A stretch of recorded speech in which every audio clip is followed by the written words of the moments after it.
रसूल करीम सल्लल्लाहु अलैहि वसल्लम का शहर तैयबा की पाक सरजमीन, नुज़ूल वही का मकाम, रसूल करीम पर जिब्राइल अमीन के नाजिल होने की जगह। अल्लाह ताला ने मदीना मुनव्वरा को फजल और शर्फ से नवाजा है और उसे मक्के के बाद सबसे अफजल जगह करार दिया है। ये आखिरी ज़माने में ईमान के सिमट आने की जगह है। ये अंसारे मदीना का वतन है और यही मुसलमानों का सबसे पहला दारुल खिलाफा है। इसी मदीना में जिहाद के झंडे गाड़े गए, वहीं से इस्लाम की रोशनी फैली। यही मुस्तफ़ा सल्लल्लाहु अलैहि वसल्लम का दारे हिजरत है। इसी में आपने अपनी जिंदगी के आखिरी अय्याम गुजारे, इसी में आप वफात पाए और यही आपका मदफन है। कयामत के रोज आपको यहीं से उठाया जाएगा। सबसे पहले आपकी कब्र को ही खोला जाएगा। अंबिया किराम में सिर्फ आप ही की कब्र कतई तौर पर मालूम है। मदीना मुनव्वरा का पूरा शहर ही हरम है। अल्लाह ताला ने मदीना को वैसे ही अमनो रहमत वाला बनाया जिस तरह मक्का को बनाया है।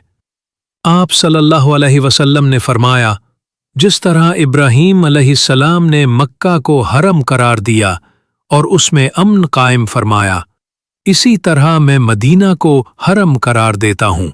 सही मुस्लिम। मदीना के अलावा और कोई शहर ऐसा नहीं जिसको हरम करार दिया गया हो। ये सिर्फ मक्का और मदीना हैं। इन दोनों को हरम कहने का मतलब ये है कि इन दोनों के हुदूद में दरख्त काटना, शिकार करना और लड़ाई झगड़ा करना मना है। मस्जिद नबवी सल्लल्लाहु अलैहि वसल्लम में पढ़ी गई नमाज का सवाब 1,000 के बराबर है। ईमान मदीना में समेट कर आ जाएगा। इसका मतलब यह है कि क़यामत के नज़दीक जब पूरी दुनिया में फितने और बुराइयां होंगी, इस्लाम उठ जाएगा, तो तब ईमान पूरी दुनिया से सिमट कर मदीना मुनव्वरा की तरफ लौट आएगा और इसमें बाकी रह जाएगा। और अल्लाह ने इस सरजमीन में हिजरत करने वाले सहाबाए कराम और बाद के मुसलमानों के दिलों में इस शहर की मोहब्बत मजबूत कर दी है। ईमान वाले तो हमेशा इस शहर से मोहब्बत करते रहेंगे, लेकिन वो मुसलमान जिनका मकसद दुनिया हो, वो कभी यहाँ आकर इसके इनामात हासिल नहीं कर पाएंगे।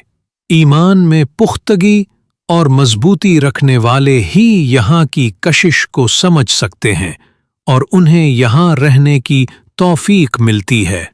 आप सल्लल्लाहु अलैहि वसल्लम ने फरमाया, बेशक ईमान पूरी दुनिया से मदीना मुनव्वरा की तरफ सिमट कर आ जाएगा, जिस तरह सांप अपनी बिल की तरफ लौट आता है। सही मुस्लिम। नबी सल्लल्लाहु अलैहि वसल्लम की मदीना मुनव्वरा के लिए बरकत की दुआ। आप सल्लल्लाहु अलैहि वसल्लम फरमाया, ऐ अल्लाह, हमारे फलों, हमारे शहर और हमारे सांप नाप तोल के पैमाना और मुद्द में बरकत पैदा फरमा। और ऐ अल्लाह, इब्राहीम तेरा बंदा, खलील और नबी हैं और मैं भी तेरा बंदा और नबी हूँ।